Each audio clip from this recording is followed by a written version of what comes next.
Hello students, welcome to our channel న్యాయ విజ్ఞాన వేదిక. సో ఆల్రెడీ మనం థంబ్నెయిల్లో చూసే ఉంటారు కదా. ఎస్, ఈరోజు మన వీడియోలో ఫస్ట్ పేపర్ యూజీసీ నెట్కి సంబంధించిన పేపర్ 1 సిలబస్ని చెక్ చేసేద్దామా? చెక్ చేయబోయే ముందుగా మీరు ఈ ఛానల్ని కొత్తగా చూస్తున్నట్లయితే సబ్స్క్రైబ్ చేసుకోండి. వీడియో మీకు ఎక్కడ నచ్చినా ఒక చిన్న లైక్ ఇవ్వండి. అలాగే ఈ వీడియోని మీ కొలీగ్స్తో, స్టూడెంట్స్తో, అలాగే మీ ఫ్రెండ్స్తో షేర్ చేసుకోండి. అలా షేర్ చేయడం వల్ల నాకు కొంచెం బూస్ట్ అవుతుంది. అలాగే ఈ వీడియో చాలామంది పీజీ హోల్డర్స్కి ఎంతో కొంత హెల్ప్ఫుల్ అవుతుంది. 1% అయినా హెల్ప్ఫుల్ అవుతుందని ఆశిస్తున్నాను. సో ఇక లేట్ చేయకుండా మన వీడియోలోకి వెళ్ళిపోదామా? సో ఆల్రెడీ మనం ప్రీవియస్ వీడియోలో ఏం చెప్పుకున్నాం? మన యూజీసీ నెట్లో 2 పేపర్స్ ఉంటాయి. First paper general paper and second paper subject related paper. So మనం లా స్టూడెంట్స్ని కాబట్టి మనం లా పేపర్ అనే చెప్పుకుందాం, ఓకేనా? సో ఫస్ట్ పేపర్ ప్రతి ఒక్క స్టూడెంట్కి పెద్ద టాస్క్ అంటే ఫస్ట్ పేపరేనండి కదా. సో ఆల్రెడీ అటెంప్ట్ చేసిన వాళ్ళకైతే ఇదే పెద్ద టాస్క్ అనిపించేస్తుంది. మన లా సబ్జెక్ట్ అంటే ఎలాగోలా కనీసం కొంచెమైనా అర్థమవుతుంది, కానీ మన ఫస్ట్ పేపర్కి వచ్చేటప్పటికి చాలా ఇబ్బందులు ఫేస్ చేసే స్టూడెంట్స్ చాలామంది ఉన్నారు. సో వాళ్ళందరి డౌట్స్ని బ్రేక్ డౌన్ చేయడానికి ఈరోజు మనం సిలబస్లో గురించి ఎక్స్ప్లెయిన్ చేసుకున్నాం. నేను సబ్ యూనిట్స్ చెప్పట్లేదండి, యూనిట్స్ అండ్ వాటి వెయిటేజ్ మాత్రమే నేను ఈరోజు ఎక్స్ప్లెయిన్ చేస్తాను. మీకు వీటిల్లో ఏ యూనిట్ గురించి అయినా మీకు కావాలి, వాటి గురించి మీకు డీటెయిల్డ్ ఎక్స్ప్లెనేషన్ అంటే డీటెయిల్డ్ సబ్ యూనిట్స్తో సహా ఎన్ని సబ్ యూనిట్స్ ఉంటాయి దానికి సంబంధించింది అనేది కావాలన్నా, లేదు దాని గురించి కంప్లీట్ ఇన్ఫర్మేషన్ అంటే సబ్జెక్ట్ నేర్చుకోవాలన్నా నా కామెంట్ బాక్స్లో చిన్న కామెంట్ చేయండి. దాని మీద వీడియోస్ చేయడానికి నేను ట్రై చేస్తాను, ఓకేనా? So remaining that rest of that we have to be let us discussed about the syllabus about the first paper of UGC NET.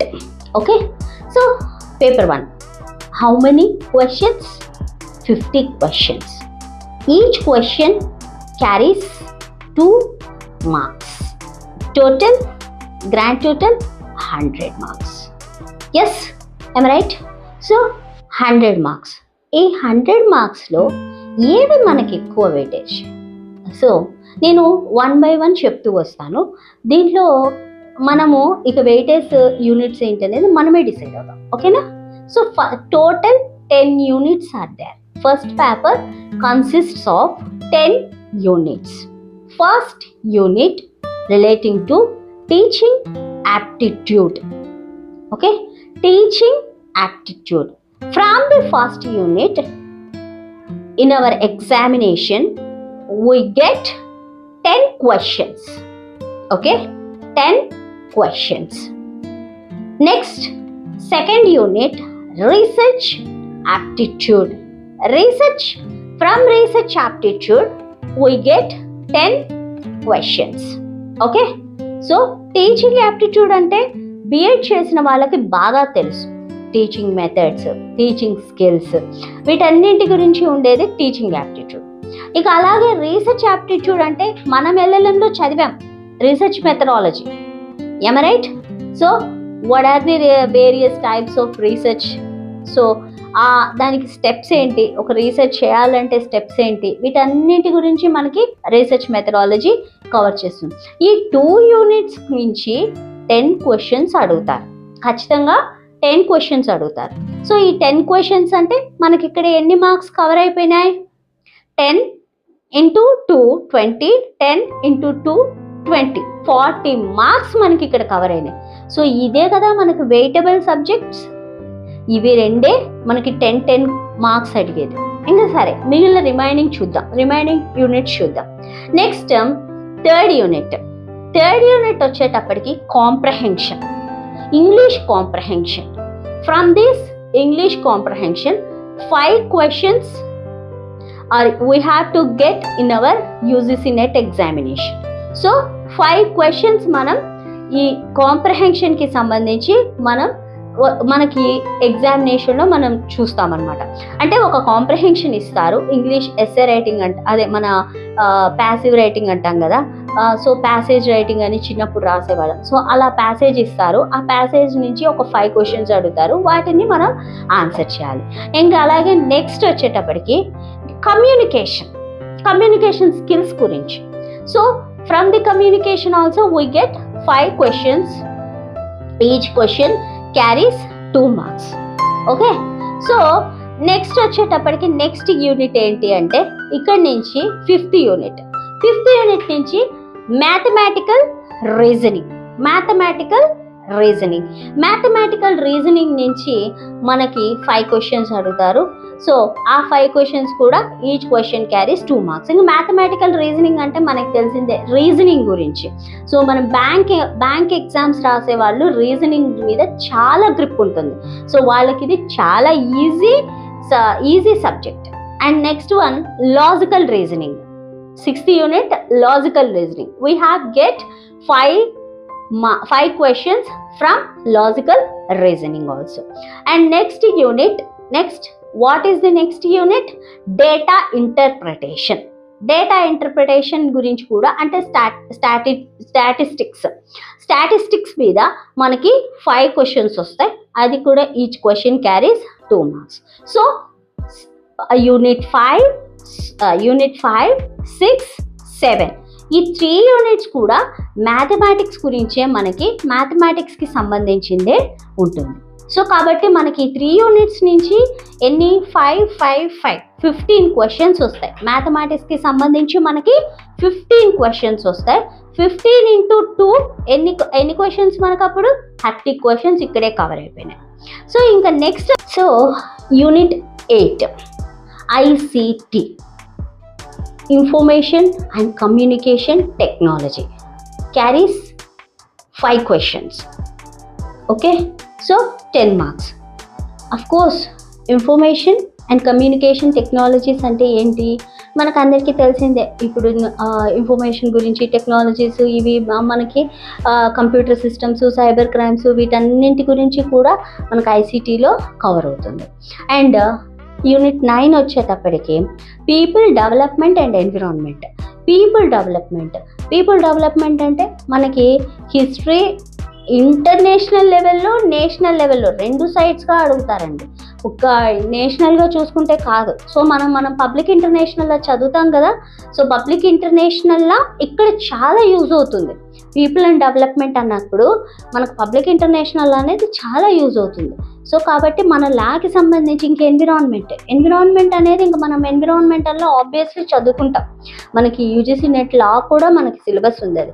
So environmental లా ఇప్పుడు మనకి ఇవి కొంచెం ఈజీగా మనం తెచ్చుకోగలిగే మార్క్స్ అనమాట. ఏవి ఈ పీపుల్ డెవలప్మెంట్, ఐసీటీ, తర్వాత పీపుల్ డెవలప్మెంట్ అండ్ ఎన్విరాన్మెంట్లో ఈజీగా మనం మార్క్స్ గెయిన్ చేయగలిగే యూనిట్స్ ఇవి. So guarantee 5 questions. ఇవన్నీ కూడా నేను చెప్పే ప్రతి మార్కింగ్ సిస్టమ్స్ అన్నీ కూడా ఖచ్చితంగా మీకు ఆ గన్ షాట్ 5 క్వశ్చన్స్ దాంట్లో నుంచి రావాల్సిందే.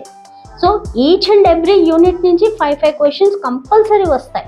కాబట్టి మనము ఆ పాయింట్ ఆఫ్ వ్యూలో మనం చదువుకోవాలి. అండ్ ఇంకా ఫైనల్ యూనిట్ ఏంటి అంటే, సో మనకు వచ్చేటప్పటికి హైయర్ ఎడ్యుకేషనల్ సిస్టమ్స్, తర్వాత government, polity and last one వచ్చేటప్పటికి అడ్మినిస్ట్రేషన్. దీంట్లో హైయర్ ఎడ్యుకేషనల్ సిస్టమ్స్ అనేది బిఎడ్ చేసిన వాళ్ళకి బాగా గ్రిప్ ఉంటుంది.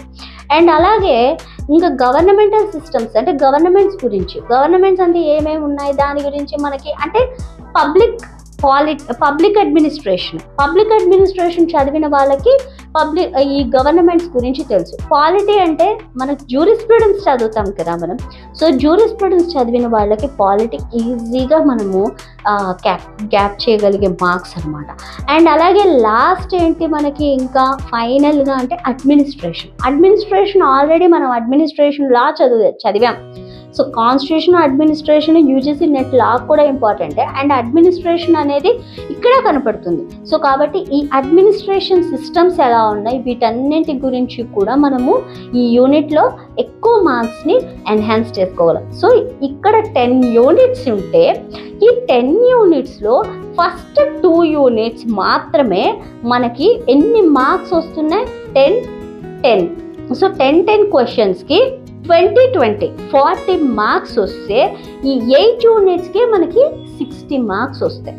సో కాబట్టి మీరు ఈ పాయింట్ ఆఫ్ వ్యూలో మీరు కనుక చదువుకోగలిగితే మనకి యాక్చువల్గా మనకి ఆల్రెడీ నేను మార్కింగ్ సిస్టమ్ అంతా చెప్పాను. జనరల్ కేటగిరీకి అయితేనేమో 40% అండ్ ఎస్సీ ఎస్టీ పీడబ్ల్యూడి పర్సన్స్కి అయితే మనకి 35% పాస్ మార్కింగ్ అనమాట.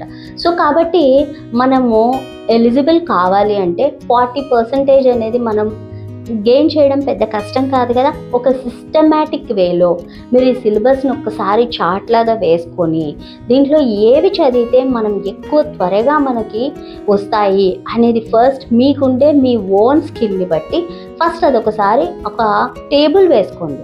దాంట్లో మీకు ఈజీ సబ్జెక్ట్స్ ఏవో వాటిని ఫస్ట్ నేర్చేసుకోండి. ఆ తర్వాత కష్టమైన మామూలుగా ప్రతి వాళ్ళు ఏమనుకుంటారు, ఫస్ట్ కష్టమైనవి చదివేస్తే తర్వాత ఈజీగా వస్తాయి కదా అని.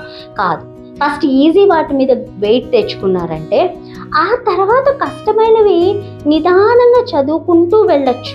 ఫస్ట్ ఈజీవి చదివేసి పక్కన పెట్టేసుకుంటే లాస్ట్లో రివిజన్ చేసుకున్న ప్రాబ్లం ఉండదు. సో కాబట్టి ఫస్ట్ అసలు మీకు ఏది బాగా వచ్చు, వాటిని ఈ జనరల్ పేపర్లో ఫస్ట్ మీకు ఏది బాగొచ్చు అనేది ఫస్ట్ ఒకసారి మిమ్మల్ని మీరు క్వశ్చన్ చేసుకోండి. ఆ వచ్చిన వాటిల్లో ఫస్ట్ చదివేయండి, ఆ వాటిని పక్కన పెట్టుకోండి. ఆ తర్వాత టఫ్ సబ్జెక్ట్స్ మీద కాన్సన్ట్రేట్ చేయండి. ఆ టఫ్ సబ్జెక్ట్స్ని ఖచ్చితంగా మీరు మీ గైడ్ ద్వారా మాత్రమే, అంటే గైడ్ అంటే in the sense PhD guide కాదు, మీ ఎవరైతే మెంటర్, ఈ యూజీసీ నెట్కి ఎవరైతే మెంటర్ ఉంటారో వాళ్ళ ద్వారా కోచింగ్ ఇప్పించుకోండి. అప్పుడు మీరు పర్ఫెక్ట్గా అసలు ఫస్ట్ పేపర్ మాకు రాదు అనేది మర్చిపోతారు. ఓకేనా? సో కాబట్టి మీరు ఈ విధంగా ప్లాన్ చేసుకొని ఈ ఇయర్ ఖచ్చితంగా మన వీడియోస్ వల్ల అట్లీస్ట్ ఒకళ్ళిద్దరైనా మన యూజీసీ నెట్ క్రాక్ చేస్తే ఐఎమ్ సో హ్యాపీ. సో కాబట్టి ఈ విధంగా మీరు ఫస్ట్ పేపర్ని డిజైన్ చేసుకోవడానికి ట్రై చేయండి. మీకు ఏ సబ్జెక్ట్ డిఫికల్ట్గా ఉందో మన కామెంట్ సెక్షన్లో ఒకసారి కామెంట్ చేయండి. ఒకవేళ నా దగ్గర ఏదైనా నోట్స్ ఉన్నా, లేదు ఏదన్నా మీకు నా దగ్గర ఉన్న నాలెడ్జ్ని ఏదన్నా మీకు షేర్ చేయగలిగినా నేను మీకు షేర్ చేయడానికి ట్రై చేస్తాను. అండ్ యాజ్ వెల్ యాజ్ మనందరికీ తెలిసిందే మనకి కోచింగ్ ఇన్స్టిట్యూట్ అనే దానికన్నా ఆన్లైన్ కోచింగ్ క్లాసెస్ జరుగుతున్నాయి యూజీసీ నెట్ లా వాళ్ళకి. సో ఎవరైనా ఇంట్రెస్ట్ ఉన్నట్లయితే నేను నెంబర్ని డిస్క్రిప్షన్లో ఇస్తాను, లేదా నా ఇన్స్టాలో మెసేజ్ చేసినా నేను ఇస్తాను, లేదంటే నా కామెంట్ సెక్షన్లో చిన్న కామెంట్ చేయండి. ఓకేనా? So I hope so you are all enjoy my video, and this is Lakshmi Kavya Gokaraju signing off for today's